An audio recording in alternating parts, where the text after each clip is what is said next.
Selamat datang kembali di Unite Inspiration, Talk, Encouragement. Nah, di episode kali ini akan ada saya Muara Pasha dan rekan saya Raffi Abimukti yang akan menemani bincang-bincang kita selama sekitar 1 jam ke depan.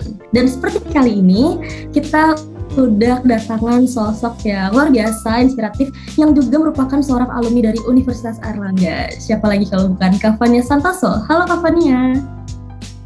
Halo, hai, apa kabar semuanya? Halo, Baik, Kak. Gimana nih kabarnya Kak Fania Santoso? Baik, semoga semuanya sehat-sehat juga ya. Amin. Oke. Kak Fania nih, kalau kita berbicara tentang Kak Fania ini kan sangat menginspirasi sekali ya Kak. Mungkin teman-teman sini ingin tahu nih Kak, tentang kesibukan dari Kak Fania saat ini apa aja sih Kak kira-kira?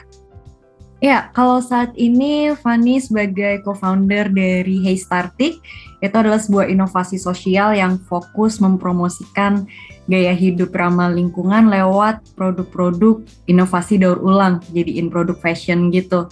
Dan Heystartik itu menariknya juga berangkat dari perjalanan Fani sebagai mahasiswi di Fakultas Ekonomi dan Bisnis Universitas Airlangga dengan dukungan dari berbagai fakultas juga waktu itu ya. Jadi itu merupakan hal yang sampai saat ini masih Fani tekuni untuk bisa mengembangkan partnership-nya dengan perusahaan-perusahaan, kementerian, dinas-dinas juga, lalu dengan komunitas. Bagaimana proses produksinya supaya bisa bermanfaat dan kolaborasi dengan pelaku industri kreatif lainnya, termasuk juga salah satu yang sedang Fani tekuni saat ini adalah menjalankan proyek terkait partisipasi anak muda bersama UNICEF Indonesia. Oke, nah ini sangat inspirasi sekali ya Kak ya. Jadi Kak Fania sekarang tetap masih berfokus ya Kak untuk Heystartik ini mengenai pengelolaan limbah lingkungan. Nah, ini juga bisa menjadi inspirasi ya untuk teman-teman bahwa kita tidak hanya terbatas hanya belajar aja ya di kuliah, tapi kita juga bisa mengembangkan potensi dan juga melihat pada permasalahan lingkungan. Bener banget Raffi. Oke, tadi keren banget ya Kak Vini. Itu baru singkat aja loh, kita baru di awal pembicaraan ini udah tercengang. Wah, keren banget gitu. Apalagi alumni UNER. Kayaknya nih Kak, kayak bukan kayaknya sih, tapi udah pastinya alumni UNER di sini udah jadi highlight bagi teman-teman semua, dan pasti nggak cuma aku dan Raffi di sini yang kepo. Boleh dong Kak cerita-cerita sedikit tentang pengalaman masa lalu di kuliah sebagai mahasiswa Universitas Airlangga. Pengalaman masa lalu ya.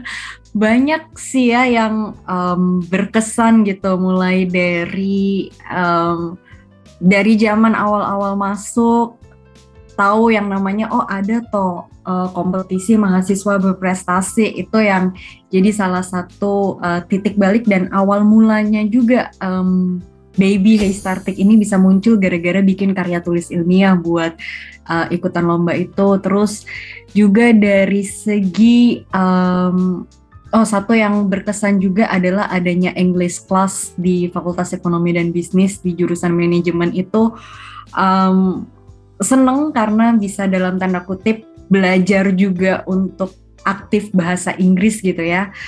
Karena ya gimana pun kita belajar dari teori, kalau nggak dipraktekin juga sia-sia. Nah di sini di Universitas Airlangga difasilitasin gitu, jadi bisa benar-benar aktif lagi, nggak cuma nulisnya aja, tapi beneran ngomong presentasi pakai bahasa Inggris di English class itu pengalaman yang berkesan banget sih, karena Fani selama sekolah juga bahasa Inggris adalah salah satu mata pelajaran aja, sementara di sini akhirnya benar-benar bisa jadi bahasa untuk di kehidupan sehari-hari. Terus juga proses untuk bisa berkolaborasi, kenal sama dosen-dosen dari lintas fakultas, termasuk juga dukungan dari Rektorat UNER, dari PIH, dari Direktorat Kemahasiswaan, Pendidikan, itu kayak benar-benar jadi support system yang luar biasa sih, karena Fani bisa tetap menjalankan perkuliahan secara akademik sambil juga tetap aktif di kegiatan ekstrakurikuler gitu, untuk mengikuti kompetisi ataukah konferensi, dan itu sangat didukung mekanismenya di Universitas Airlangga ini. Jadi berkesan banget sih sebenarnya. bersyukur bisa jadi bagian dari Universitas Erlangga. Oke, keren banget.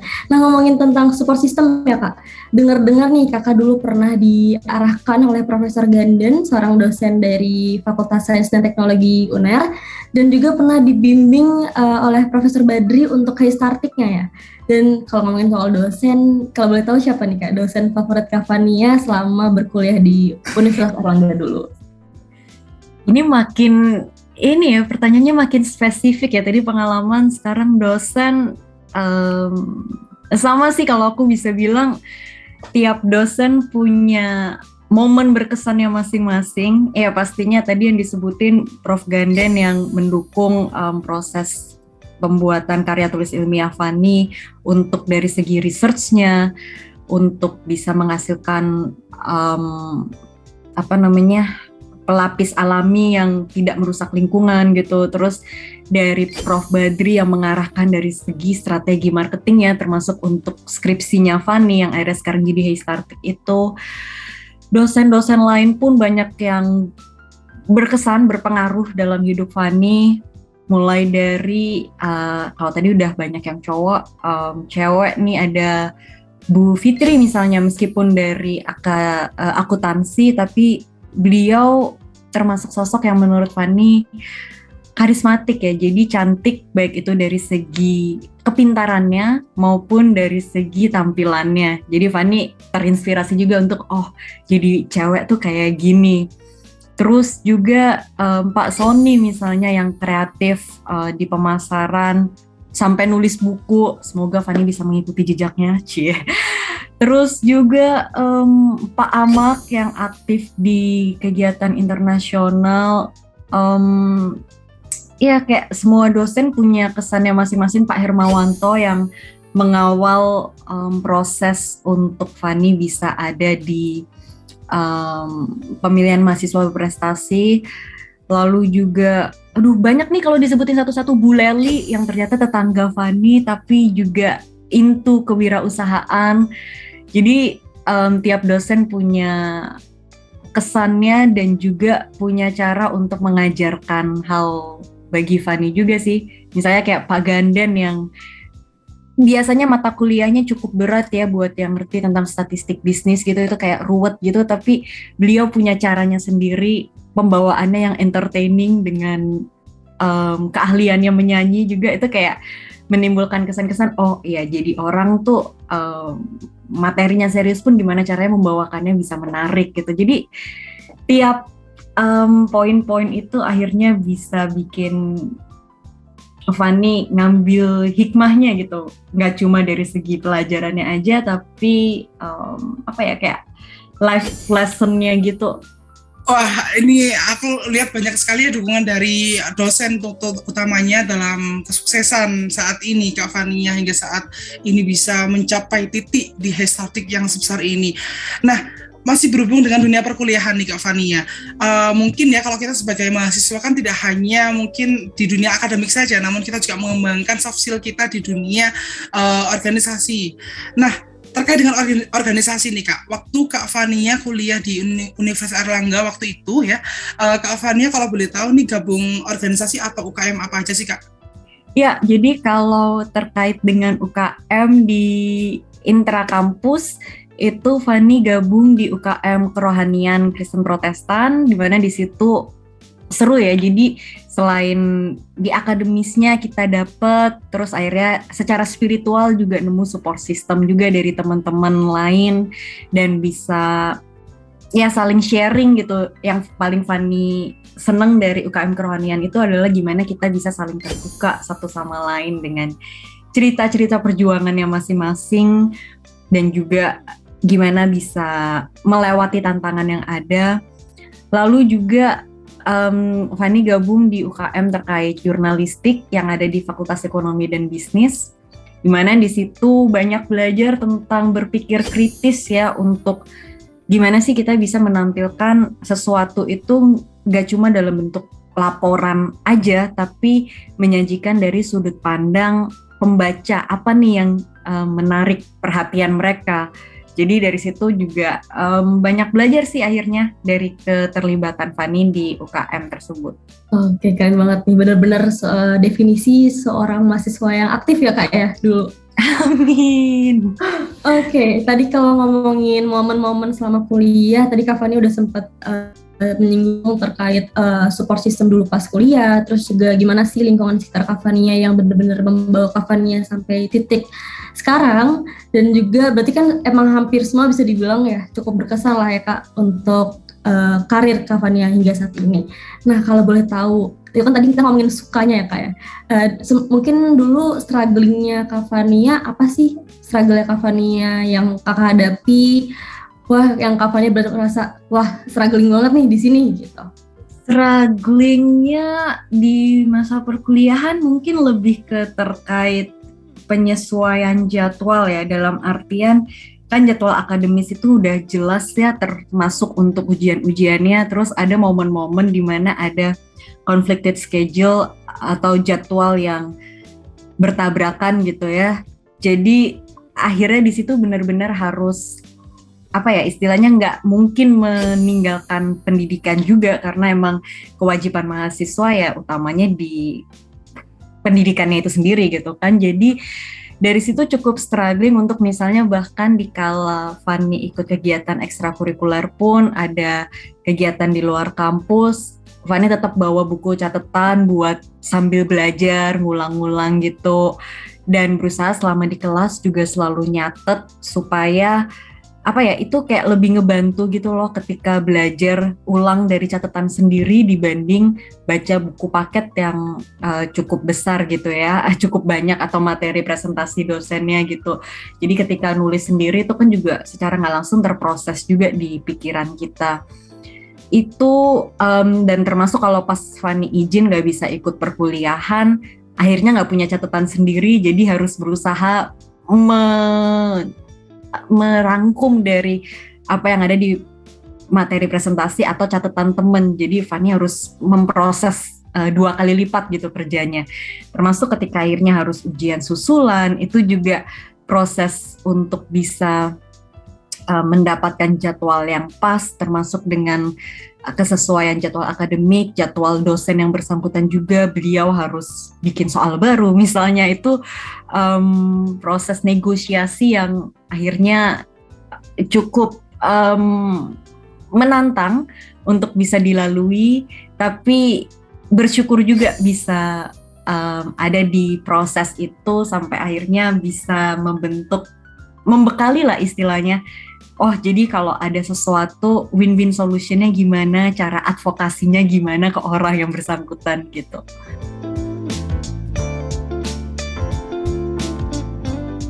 Oke, terima kasih Kak Fania. Jadi memang definisi bersakit-sakit dahulu, bersenang-senang kemudian gitu Kak ya. Bahwa apa yang telah Kakak lalui saat ini tidak mudah gitu Kak ya. Banyak istilahnya hambatan-hambatan yang sebenarnya itu bisa dinikmati juga sih Kak untuk mencapai kesuksesan saat ini. Nah, hal menarik yang tadi diceritakan oleh Kak Fania bahwa semua ini berawal dari pemilihan Mawapres gitu ya. Waktu itu Kak Fania membuat karya tulis ilmiah tentang lingkungan begitu. Nah, masih berkaitan dengan ini, mungkin boleh Kak diceritakan kenapa sih Kak Fania waktu itu mengambil tentang bidang lingkungan, dan mungkin alasannya nih Kak mengambil tentang isu-isu lingkungan hingga saat ini bisa terbentuk Haystartic gitu. Ya, jadi itu sebenarnya berangkat dari pengalaman pribadi. Kalau orang banyak bilang mulai dari passion, nah selain dari hal yang kita sukai, sebenarnya kita juga bisa mulai dari hal yang justru kita kesel gitu, atau hal yang nggak kita sukai. Dalam hal ini, Fani gemes gitu dengan pengalaman banjir yang masuk sampai ke dalam rumah, yang notabene Fani tinggal di kota ya, bukan pelosok gitu. Jadi kalau di kota aja kebanjiran masuk sampai ke dalam rumah, apa kabar yang di pelosok gitu kan. Dan momen itu nggak enak banget buat Fani kecil pada waktu itu, karena ya ribet dan ribut gitu. Dalam artian sekeluarga tuh pada panik, ayo itu barangnya dipindahin, ayo itu pasang kayu buat menghambat supaya nggak masuk lagi, ayo itu di ember diambilin buat bisa nguras air segala macamnya. Jadi kayak kondisi itu menyebalkan. Dan dari situ juga akhirnya kayak jadi tergerak berinisiatif bareng kakak untuk mulai fokus di isu lingkungan, karena salah satu masalah banjirnya pada waktu itu bukan karena curah hujannya tinggi saja, tapi juga lebih ke manajemen sampahnya yang belum terkelola dengan baik. Jadi dari situlah akhirnya mulai mengembangkan komunitas lingkungan berbasis anak muda bareng Kakak Fani dan teman-teman kuliahnya waktu itu di tahun 2005 awal mulainya. Jadi dari situlah akhirnya benar-benar into di isu lingkungan, isu anak muda, termasuk sampai akhirnya berkembang jadi di inovasi sosial itu sendiri. Oke, luar biasa ya ternyata lika-liku atau dan juga jalan dari penyebab akhirnya Kak Fania terjun di bidang lingkungan adalah karena personal experience juga ya Kak, ternyata masalah banjir khususnya. Oke, tadi kita udah ngomongin banyak ya Raf ya, kita udah ngomongin tentang Kak Fania ini dulu kuliahnya, terus juga gimana akhirnya yang membawanya sampai di titik karirnya sekarang, yang akhirnya kita bisa menyimpulkan bahwa Kak Fania ini aktif secara atau aktif di aspek akademis iya, aktif di aspek non-akademis iya. Dan aku punya satu fakta menarik lagi nih dari seorang Fania Santoso, yang ternyata Kak Fania ini masuk ke deretan Forbes 30 Under 30. Oke, aku mau tanya nih Kak, gimana sih Kak saya dan apa makna Forbes 30 Under 30 untuk Kak Fania sendiri? Ya, itu jujur merupakan satu pencapaian yang sangat membanggakan, Kak Fani bisa bilang, karena memang satu secara personal itu pengumuman yang belum resminya ya, belum publish gitu, itu masuk di bulan Februari di mana berdekatan dengan ulang tahunnya Mama. Jadi kayak di situ kayak merasa yes, ini bisa jadi kado buat Mama gitu. Itu satu. Terus yang kedua adalah karena latar belakang Fani ini kan memang lebih banyak di social activism ya dari Fani kecil gitu. Jadi ketika bisa diapresiasi, diberikan penghargaan dari Forbes Indonesia, ini merupakan suatu hal yang jadi apa yang dikembangkan di Heystartik ini diakui secara dari segi bisnis, karena mereka kan memang sudut pandangnya juga dari segi bisnisnya sendiri ya, meskipun memang Fani di kategori terkait social entrepreneurship, tapi pencapaian ini merupakan bukti bahwa ya sebenarnya yang namanya usaha itu bisa loh berjalan berkelanjutan, baik itu dari segi people, prosperity maupun planet. Jadi nggak cuma mikirin apa yang menguntungkan diri sendiri aja atau profitnya aja, tapi benar-benar lebih mempromosikan lagi bahwa usaha sosial that works gitu. Luar biasa banget ya Raf, aduh merinding gak sih? Menjadi hadiah terbaik gitu ya. Oke, kita udah kasih apa nih ke orang tua kita? Nah, ini salah satu bentuk apa ya, kayak mungkin juga sebagai doa orang tua ya Kak ya, Kak Fania bisa sampai ke titik Forbes 30 Under 30 gitu. Oke, tadi kan Kak Fania juga sempat ngomong tentang bentuk cinta lingkungan ya Kak ya, dari kecil gitu ya, tentang bagaimana Kak Fania peduli terhadap lingkungan.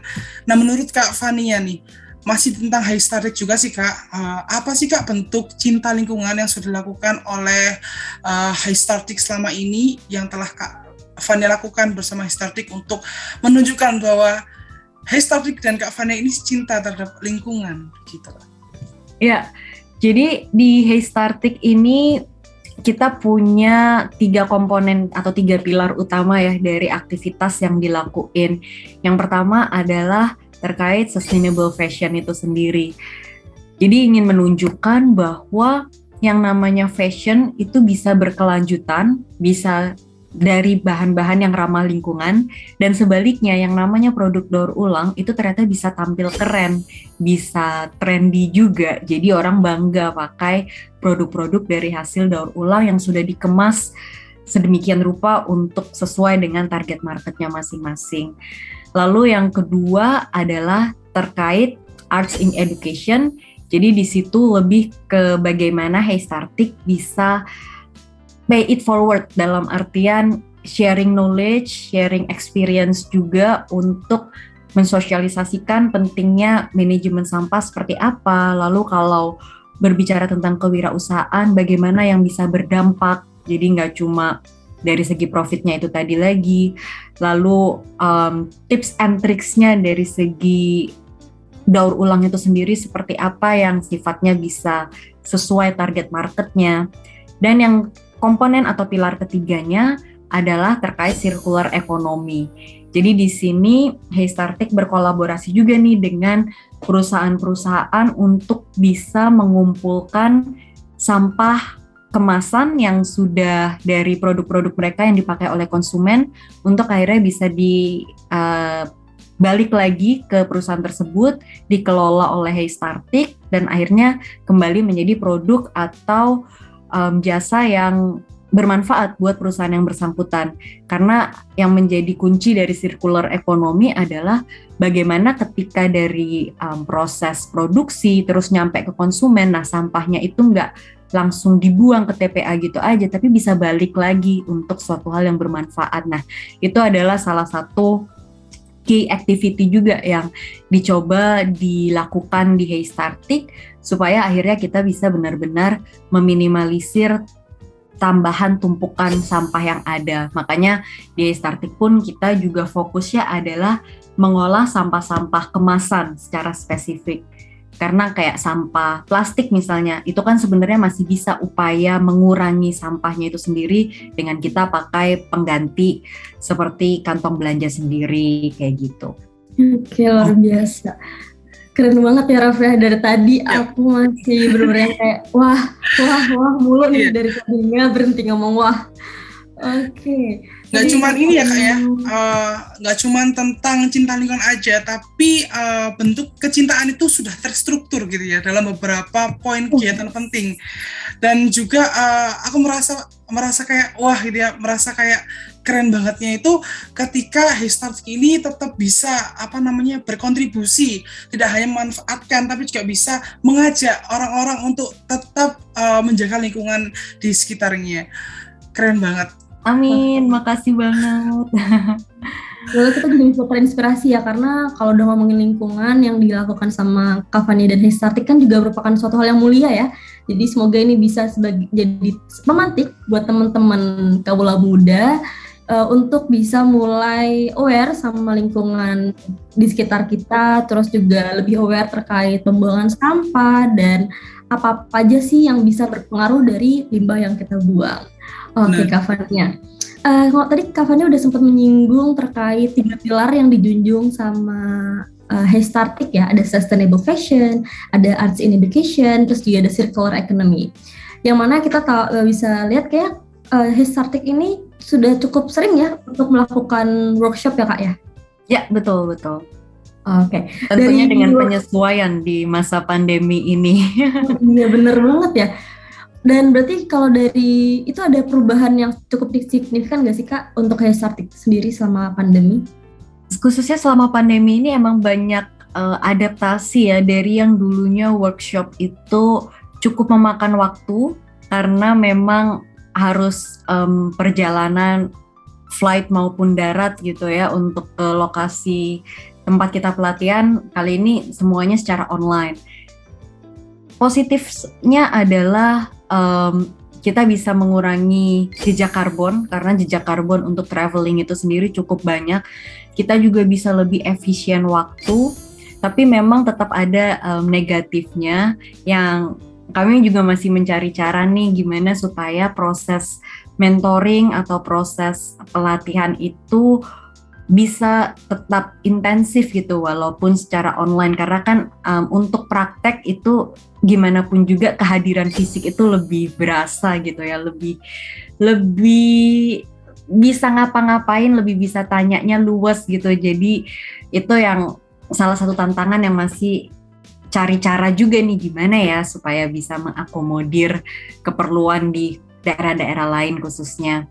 Lalu juga dari segi produk ya, kalau aku bisa bilang banyak sekali pengembangannya yang dari awalnya dulu Heystartik banyak supply untuk goodie bags acara seminar, untuk souvenir wedding misalnya. Nah, saat ini dengan adanya pembatasan, otomatis membuat pesanan dalam jumlah banyak ini berkurang drastis juga. Jadi dari situ coba cari celah lagi, oh bisa nih istilahnya downgrade inovasinya. Jadi Fani percaya bahwa yang namanya inovasi itu yang dikejar adalah solutifnya gitu kan, tepat sasaran. Pun kalau misalnya itu berarti kita perlu downgrade, ya why not? Dalam artian kalau dulu di Heystartik kita fokus banget nih nunjukin oke, produk daur ulang, fashionable, keren gitu. Nah sekarang semua orang harus di rumah aja. Yang mau pakai tas fashion keren, ngapain, kemana gitu kan. Jadi dari situ kita coba telaah lagi, oh keunggulannya Heystartik adalah di bahan baku yang cukup terjangkau dari barang bekas juga dan kemampuan kita untuk mengolah itu. Jadi akhirnya dibandingin fokus bikin produk-produk fashionable yang high end gitu, downgrade lah akhirnya menjadi ya udah yuk bikin tas guna ulang semurah mungkin ongkosnya, tapi yang penting bisa dipakai berulang kali sebagai penggantinya kantong donasi atau kantong plastik. Karena misalnya di Surabaya ini sendiri juga baru saja disahkan peraturan wali kota 16 tahun 2022 tentang pelarangan kantong plastik. Jadi harapannya tas-tas belanja yang disiapkan oleh tim Heystartik ini juga bisa mendukung penyuksesan program tersebut. Jadi itu sih lebih ke gimana kita bisa mencoba adaptasi, berinovasi juga sesolutif mungkin mengikuti perkembangan yang ada. Oke. Dari beragam workshop yang udah pernah dilaksanakan oleh Heystartik ini, workshop apa yang paling berkesan buat Kak Fania? Pertanyaan paling berkesan ini, ya itu sih sebenarnya tiap workshop selalu ada jawaban Fani tetap sama ya, kayak by template gitu. Masing-masing punya kesannya sendiri-sendiri.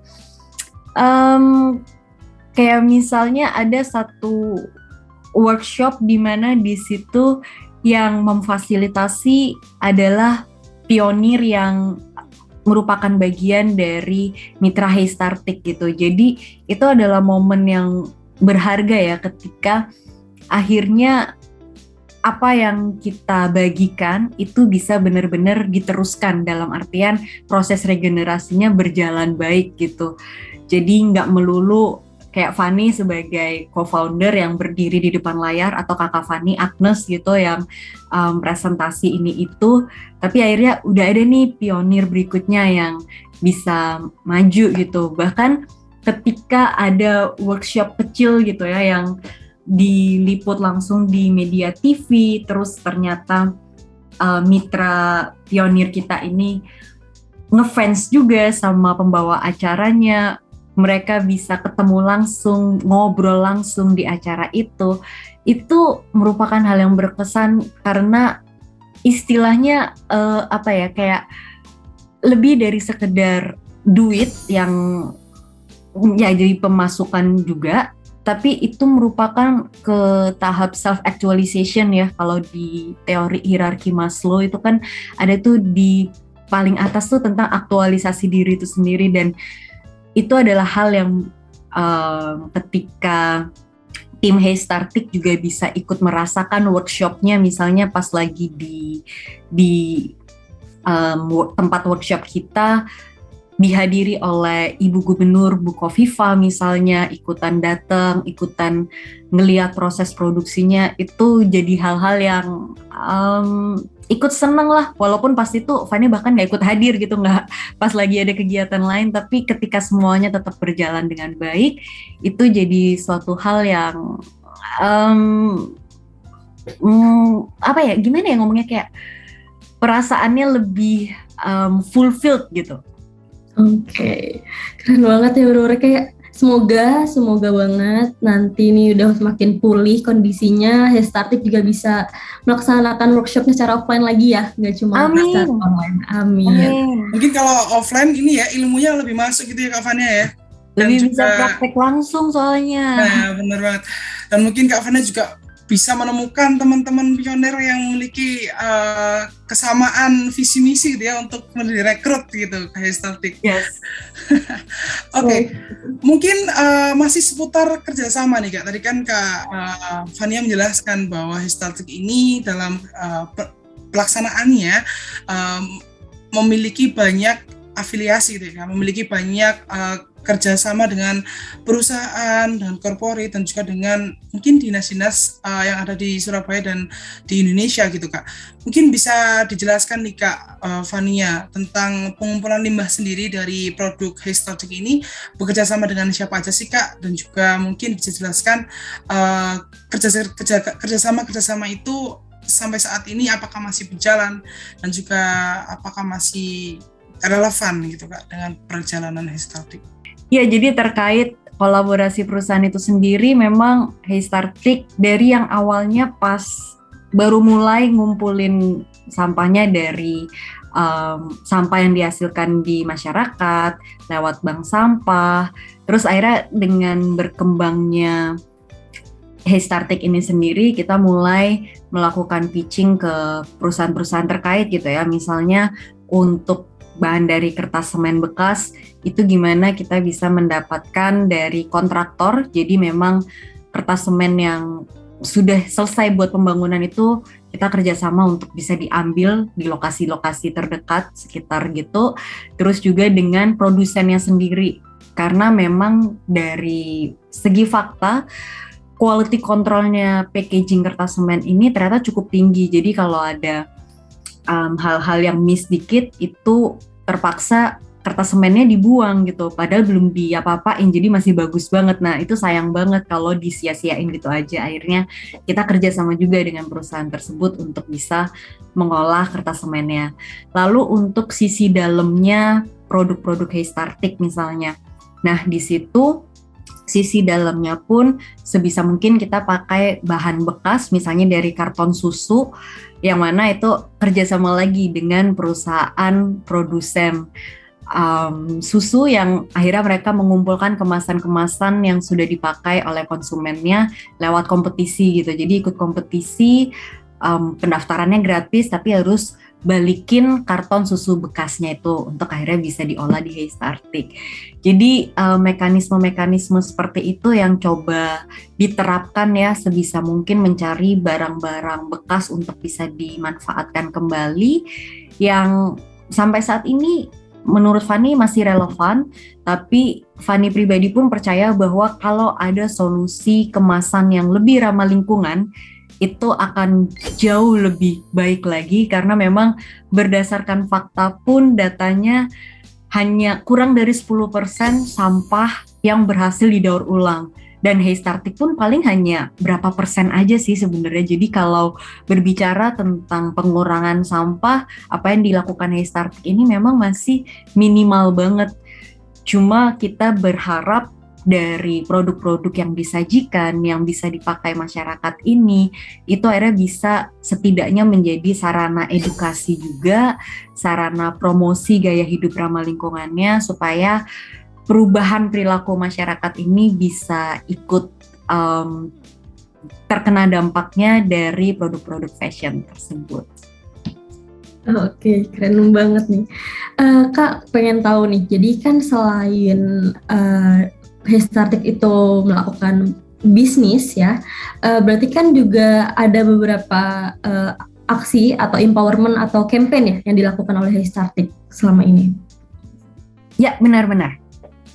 Nah, dari situ apa nih Kak yang menurut Kak Fania kayak, ini ngasih kontribusi nyata nih atau kontribusi besar yang mungkin juga kebetulan diikuti oleh komunitas-komunitas peduli lingkungan lainnya? Menurut Fani salah satu campaign yang Fani juga sangat bangga menjadi bagian dari inisiatif tersebut adalah campaign tentang generasi kesetaraan. Jadi gimana kita berbicara soal nggak cuma lingkungan ya, tapi membangun usaha, menjalankan kegiatan, itu pun juga tidak memandang sebelah mata perempuan gitu. karena memang kesetaraan gender itu penting dan bagaimana berusaha mengaplikasikan tersebut dengan cara melibatkan baik itu dari segi ibu-ibu maupun bapak-bapaknya. Karena memang ketika kita berbicara tentang kesetaraan gender, ya kita nggak bisa cuma ngomongin satu pihak aja atau cuma ngelibatin satu pihak aja. Misalnya ibu-ibunya dilatih, diberdayakan gini gitu, ternyata begitu pulang bapaknya protes lalalali. Nah itu kan jadi konflik juga ya. Jadi yang dilakukan di Heystartik itu kita coba untuk berikan pemahaman juga bahwa yang namanya kesetaraan gender ini bisa bermanfaat gak cuma buat ibu-ibunya aja, tapi buat sekeluarga. Ketika misalnya seorang ibu bisa dapat tambahan penghasilan dari Heystartik, berarti kan itu bisa bermanfaat untuk semuanya. Ketika seorang bapak mau ikut serta belajar keterampilan baru dan gabung di Heystartik juga, atau sesimpel mendukung ibunya untuk ngalokasiin waktu tambahan untuk pekerjaan di Heystartik misalnya, itu kan juga akhirnya berdampak di bagaimana mereka bisa mendapatkan manfaat lebih gitu. Jadi komunikasi terkait pentingnya pemberdayaan perempuan ini juga menjadi salah satu hal yang di Heystartik cukup dikampanyekan ya, baik itu dari segi internal termasuk ke eksternal juga. Ketika kita berkolaborasi dengan pihak lain pun kita juga memastikan perusahaan atau organisasi yang bekerja sama itu mendukung terkait kesetaraan gender tersebut. Jadi akhirnya itu bisa menjadi suatu hal yang jadi value bersama, jadi nilai bersama gitu. Dan ketika akhirnya di tahun 2020 lalu ada teman Fanny yang ngirimin tentang ada open application gitu untuk UN Women's Empowerment Principles Award. Di situ Fanny baca keterangannya, Fanny kayak baru ngeliat, oh ternyata ada loh pedoman-pedoman terkait gimana sih kesetaraan gender dalam sebuah usaha itu bisa dilakukan, bisa diterapkan. Yang mana Fanny sebelumnya nggak pernah tahu gitu bahwa ada pedoman-pedoman tersebut. Itu pedoman sudah ada sejak bertahun-tahun lamanya gitu. Jadi itu adalah momen yang eye-opening juga. Dari situ Fanny coba untuk apply dan puji Tuhan bisa dapat apresiasi sampai menjadi runner up di tingkat Asia Pasifik. Dan dari situ akhirnya makin termotivasi gitu. Kalau dulunya awalnya cuma bikin campaign-campaign yang ya udah yuk kita bikin ini begini begitu, terus gara-gara ada pedoman tersebut akhirnya bisa mulai distrukturkan juga. Kalau tadi Raffi sempat bilang, oh isu-isu lingkungannya dibuat secara terstruktur. Nah sekarang PR-nya Fanny juga di Heystartik adalah gimana nih isu-isu kesetaraan gender yang menggawangi Heystartik ini juga bisa secara terstruktur dikelola juga nih dan dievaluasi secara berkala. Keren banget, Ra. Saya agak ngeri-ngeri sedap ya mendengarnya. Masih belajar juga tapi ya, berproses. Mas, banyak sekali juga teman-teman kami di mahasiswa Universitas Erlangga juga yang aktif dalam isu kesetaraan gender ini kayak. Namun yang saya sangat salut kepada Kak Fania, yaitu Kak Fania bisa membawa isu ini ke internal Heystartik itu sendiri dan juga bisa berpengaruh bagi afiliasi dan juga kerjasama dari perusahaan-perusahaan dengan Heystartik. Masih mengenai Heystartik ini Kak ya, sudah ada kalau boleh kita tahu di Heystartik ini ya kan, tadi kan sudah disebutkan bahwa Heystartik berupaya untuk mengangkat terkait isu kesetaraan gender. Nah kalau boleh tahu di Heystartik sekarang itu sudah ada berapa orang Kak untuk mungkin pegawainya atau ya orang yang bekerja sama di dalamnya gitu, termasuk ibu-ibu tadi mungkin. Dan juga gimana sih Kak struktur organisasinya, dan juga mungkin ada beberapa job desk yang mungkin kita boleh tahu nih. Boleh. Kita tim kecil sih sejujurnya ya, jadi kalau dibandingin sama tim di Universitas Erlangga pasti beda jauh. Di Heystartik itu kita tim manajemennya berempat, jadi di luar Fanny dan Kakak Fanny Agnes sebagai co-founder yang juga menjadi istilahnya dalam tanda kutip semacam advisornya gitu ya untuk tiap keputusan yang diambil. Itu ada satu yang berperan di segi kreatif, itu yang memang fokusnya untuk pengembangan inisiatif atau kampanye termasuk di dunia digital utamanya saat ini, karena memang pandemi mendorong untuk fokus di sosial media, di marketplace, yang mana itu adalah hal yang bukan Heystartik banget to be honest awalnya, karena fokus kami dulu di business to business, jadi langsung deal-dealan pitching ke perusahaan, yang mana sekarang agak perlu disesuaikan lagi. Jadi itulah kenapa sekarang ada yang namanya PIC untuk bidang kreatif itu. Lalu PIC yang kedua adalah terkait dengan empowerment atau pemberdayaannya. Karena di Heystartik ini kan memang itu tadi ya, kita banyak fokusnya di pemberdayaan masyarakat, terutama perempuan dan juga anak muda. Jadi ada satu PIC khusus yang menangani untuk program pemberdayaannya.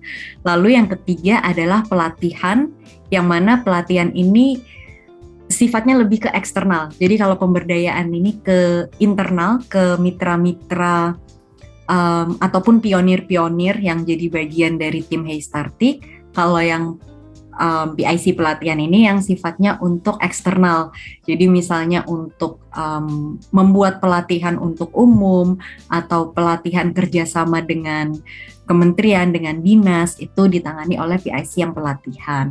Dan yang keempat yang tentunya penting adalah bidang finansial atau keuangannya, untuk memastikan bahwa poin 1, 2, 3 bisa dilakukan dengan baik dan benar.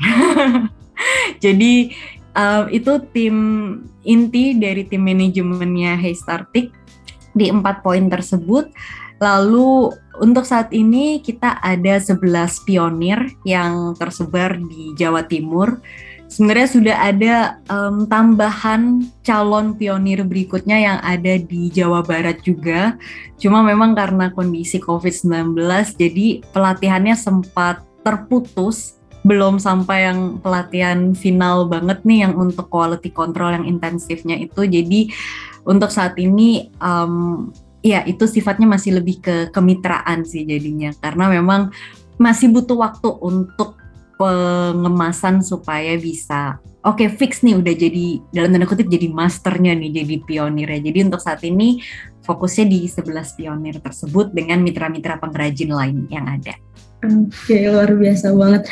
Nah, kalau dipikir ya dari rasa kesel dalam menghadapi banjir yang merupakan ya personal experience juga, bisa merambat ke aktivitas-aktivitas dan campaign lingkungan, dan juga luar biasanya lagi bisa ngasih kontribusi terkait isu kesetaraan gender. Pokoknya semangat terus ya buat Kak Fania. Oke, ada lagi nih Kak, kita ngomongin Heystartik. Kita ngomongin tentang produknya. Jadi dari tadi kita cuma tahu produknya ini tuh dari merupakan suatu daur ulang ya dari limbah. Dan ternyata kalau teman-teman lihat di Instagram Heystartik itu cukup beragam ya, ada produk-produk, ada beragam fashion item, ada kayak tas, ada gantungan kunci, ada dompet dan lain-lainnya. Dan ada satu hal yang menarik dan muncul pertanyaan dari aku, inspirasi desain, karena aku ada melihat tas yang itu dari limbah kantongnya semen gresik ya Kak ya? Iya, benar-benar. Gitu. Gimana nih Kak, ceritain dong inspirasi dari desain produknya Heystartik. Inspirasinya jujur karena Fanny nggak punya background pendidikan di desain gitu ya. Ya cuma seneng aja ngeliatin hal-hal yang artistik gitu. Jadi sebenarnya banyak brainstorming juga dengan para warga, dengan para mitra, para pioneers yang ada termasuk tim di Heystartik itu. Dan di situ istilahnya kita banyak learning by doing, banyak eksperimen, termasuk yang gagal juga gitu. Jadi salah satunya kalau yang kertas semen itu pun pernah gitu ya, ada kesempatan untuk taruh barang di kafe yang ada di Kemang di Jakarta, yang mana itu yang banyak yang datang itu para bule-bule.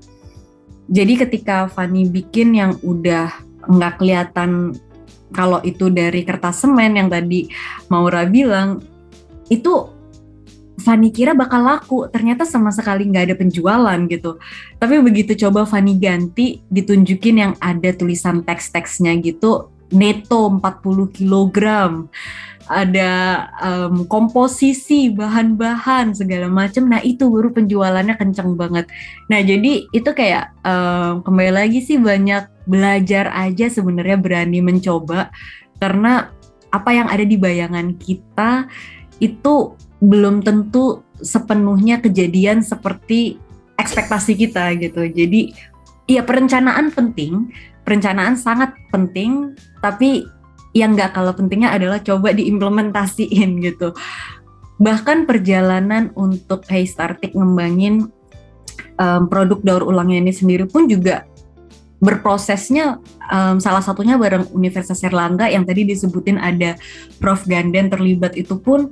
Jadi awal mulanya dulu kan kalau kertas semen nih ya, itu kita olah, ya namanya kertas kalau kena air kan masih bermasalah ya, jadi harus ada pelapisnya lagi supaya bisa daya tahannya kuat, apalagi untuk produk fashion, produk tas gitu kan, harapannya bisa membawa barang dengan aman gitu. Nah pelapisnya dulu ternyata tidak ramah lingkungan.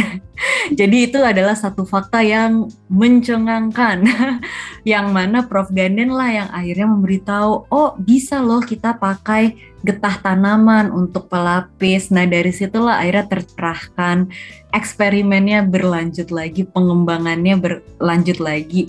Cuma memang kita perlu ngelakuin baby steps itu aja sih, berani mulai sambil berani untuk merombak juga kalau ada hal-hal yang kurang sesuai atau kurang tepat atau ya perlu perbaikan gitu. Oke, jujur aku impress banget pas nge-scroll itu, kayak kan dari sekilas mungkin kelihatannya kayak, kalau kan warnanya coklat ya kayak, jadi kayak sekilas tuh oke nih kulit ya, tapi pas dilihatnya ada tulisannya nih, ada tulisannya semen gitu, semen ya. Ini cukup, wah keren banget nih, nggak cuma pure ngambil dari daur ulang aja untuk bahan-bahannya, tapi ternyata menunjukkan nih bahwa produk Heystartik itu memang limbah gitu ya, nggak bukannya disembunyikan ya kayak limbah ini, tapi justru ditonjolkan sebagai nilai karena nyata.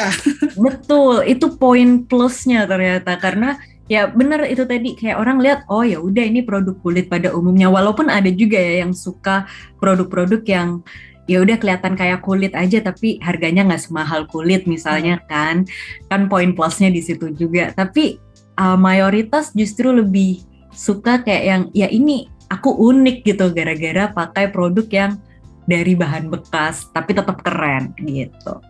Benar. Kalau untuk best sellernya di Heystartik sendiri produk yang mana ya Kak? Best sellernya mayoritas adalah di goodie bag atau tote bag gitu ya. Karena emang sesimpel itu produknya, tapi sebermanfaat itu untuk cowok, cewek bisa pakai. Terus juga clutch, karena emang simple, handy gitu ya. Dan yang gak kalah penting juga ada si Eco Bricks itu juga. Jadi yang kursi-kursi atau meja yang tersusun dari botol-botol air mineral bekas yang diisi dengan kemasan-kemasan sampah plastik gitu ya. Jadi itu akhirnya bisa dimanfaatkan ulang, nggak cuma fungsinya yang oke, tapi tampilannya tuh juga artistik gitu. Jadi the power of Instagramable content gitu jadinya. Estetik ya Kak? Iya, estetik ya. Buat teman-teman yang mungkin tertarik nih ya, bisa langsung cek Instagramnya Heystartik @Heystartik ya Kak ya. Betul. Ya, di sana bakal banyak dilihatkan nih berbagai macam produk daur ulang yang secara kasat mata tuh kayak kulit ini tas-tas pada umumnya yang mungkin bahan-bahannya kayak kita biasa lihat di toko, tapi begitu mungkin dilihat benar-benar kayak di situ kalian bisa ngelihat nilai yang jauh lebih luar biasa nih dibanding apa yang dijual di toko, di etalase toko. Nah benar banget Kak Rara. Jadi kalau aku lihat juga karena itu motif dari karung semen ya, jadi setiap produk memiliki keunikannya masing-masing gitu. Betul. Entah produk ini motifnya seperti ini, produk itu motifnya seperti itu gitu. Nah Kak Fania, masih tentang fashion nih Kak. Kalau dari Kak Fania secara pribadi, untuk fashion favorit item dari Haystartic ini yang mana sih Kak? Kalau dari Kak Fania sendiri yang paling disukai gitu kayak, aku pengen nih pakai ini gitu. Yang paling aku sukai sama sih sebenarnya dengan bestseller tadi, ya tote bag-nya sama clutch-nya, karena emang di keseharian juga aku selalu bawa itu. Tote bag-nya cukup besar, jadi botol minum aku yang nggak kalah besar, sekitar 1,5 liter apa ya itu isinya, itu bisa selalu bawa nemenin perjalanan aku. Terus juga si clutch-nya itu cukup banyak kompartemennya gitu ya, karena aku anaknya cukup banyak perintilan, terutama sekarang gara-gara pandemi ada kartu vaksin juga gitu kan, terus ada hand sanitizer, ada tisu, perlengkapannya makin banyak yang perlu masuk di dalam satu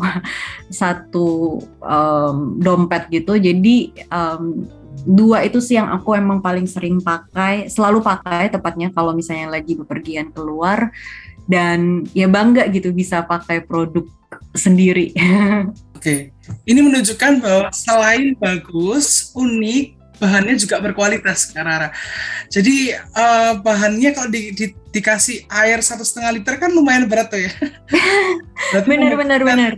Bahwa daya tahannya juga bagus ya kayak untuk produk Haystartic itu sendiri, nggak cuma dari seninya aja gitu. Udah cocok jadi marketingnya Haystartic nih. Ya, goes to brand ambassador.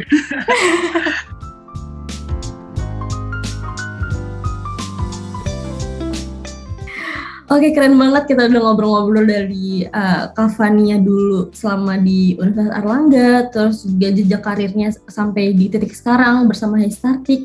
Sekali lagi kami ucapkan terima kasih ya Kak. Mungkin dari Kak Fania sendiri ada testimoni atau mungkin Kakak punya 1-2 kata untuk teman-teman yang mendengarkan. Oke. Buat teman-teman yang khususnya di masa-masa sebagai mahasiswa, menurut Fani manfaatin momentum ini, karena Fani banyak bisa berkegiatan eksplorasi diri juga untuk tahu apa yang Fani mau lanjutin setelah kuliah juga ya di masa-masa selagi kuliah ini gitu kan, berani coba baik itu kegiatan keorganisasian, berteman dengan grup ini itu yang berbeda-beda, terus juga ikut lomba, ikut konferensi, nggak cuma buat ngejar panjang-panjangin CV atau nambahin poin SKP buat kelulusan aja gitu ya, tapi benar-benar untuk refleksi, untuk kita mengenali diri lebih lagi. Karena kalau kita udah cobain, itu kan jadi punya gitu ya pengalamannya, dan kita jadi bisa tahu nih apakah ini yang sesuai, apakah ini yang mau aku sasar lebih dalam lagi nantinya, atau mungkin masih perlu mencoba yang lain lagi. Jadi jangan menutup diri, coba buka diri, kembangkan, dan eksplorasi kesempatan yang ada, terutama buat yang di Universitas Airlangga pun sangat difasilitasi, baik itu dari segi mentoring, dari segi pendanaan juga waktu itu, dan dari segi fasilitasi untuk kita bisa aktif berkegiatan di luar kampus pun sangat didukung. Jadi mumpung mahasiswa, yuk dimanfaatin kesempatannya. Oke, mumpung jadi mahasiswa, cari kesempatan sebanyak-banyaknya. Terima kasih Kak Fania atas pesan yang diberikan oleh teman-teman hebat semuanya, dan juga semoga teman-teman semuanya podcast ini membawakan dampak positif ya untuk teman-teman semuanya, dan juga memberikan inspirasi gitu ya untuk teman-teman semuanya untuk bisa mengikuti jejak langkah Kak Fania gitu. Nah, Kak Fania, sebelum kita mengakhiri podcast kali ini, kita akan ada sedikit games nih Kak. Wow, oke. Bener banget, jadi sebelum kita mengakhiri podcast kita akan ada sesi games, ada sesi mini games buat Kak Fania, di mana nanti akan ditampilkan beberapa foto, dan Kak Fania akan dipersilahkan untuk memberikan deskripsi dan juga memberikan apa sih yang terbesit di benak Kak Fania ketika melihat foto tersebut. Oke. Menurut Kak Fania nih, ketika pertama kali melihat gambar ini, apa yang terbesit di benak Kak Fania? Advokasi. Oh, advokasi. Yes, karena menurut Fani di lembaga PBB itu sifatnya memang bagaimana bisa mengadvokasi perubahan secara sistemis ya, dari segi mendukung pembuatan kebijakan yang ada di pemerintah, terus juga program-program yang ada, dan salah satunya di UNDP terutama terkait dengan pembangunan ya, United Nations Development Program. Jadi proses advokasi. Oke. Gimana, benar nggak nih Kak Rara? Benar banget. Benar, salahnya sebenarnya dari Kak Fania ya, karena Kak Fania pasti punya pengalaman sendiri di foto-foto Benar. tersebut. Oke. Terima kasih Kak Fania, lanjut ke foto selanjutnya. Sebel. Sama, saya juga sebel nih Kak. Sebel. Soalnya iya itu kondisi yang memang ya realita gitu ya. Untuk saat ini masalah sampah sampai di sungai, yang mana itu bisa jadi juga menjadi sumber air untuk masyarakat, untuk aktivitasnya mereka, baik itu yang dikelola maupun sayangnya kurang dikelola juga untuk mereka beraktivitas. Itu kan mengkhawatirkan sih ya, bisa berdampak negatif banget. Jadi ngelihat tumpukan sampah kayak gitu, ngelihatnya sebel. Semoga kita bisa sama-sama lebih mengurangi konsumsi yang menghasilkan sampah. Oke. Dan juga mungkin kita bisa berkontribusi secara pelan-pelan ya. Kontribusi Amin. kecil bisa dengan kita nggak buang sampah sembarangan. Itu juga cukup membantu sebenarnya kayak. Betul. Untuk akhirnya bisa dikelola lagi sebelum nyampe ke situ. Nah, benar banget Kak Rara. Jadi sebenarnya langkah-langkah kecil juga bisa membawa perubahan yang besar ya, dan juga memberikan dampak kepada lingkungan sekitar kita. Betul. Contohnya dengan tidak membuang sampah sembarangan. Kita lanjut Kak Fania ke gambar terakhir. Indonesia,